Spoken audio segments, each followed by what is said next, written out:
Laikipia and Isiolo Ma pastors tumeungana pamoja kwa sababu ya uchungu ambao tumekuwa tukiongea, na tumesema ya kwamba hatutanyamaza mpaka tutakapo rejea kwenye njia ambao ni ya amani.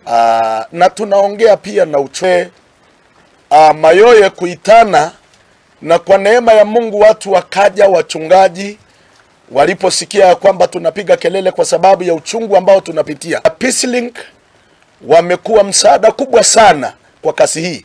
We gathered here today with a congregation of religious leaders representing Isiolo and Laikipia counties. We are here today to ensure that we are strengthening community sensitization on the alternative justice system policy, the new alternative justice system policy, and also enhancing alternative dispute resolution mechanisms across Isiolo County and its board. A group of pastors approached Regional Pastoralist Peace Link through the Isiolo County Governor's Office, the Security Advisor's Office, and they were able to reach out to us so that we support a forum bringing them together to talk on matters peace and security within the hotspot areas of Isiolo. They had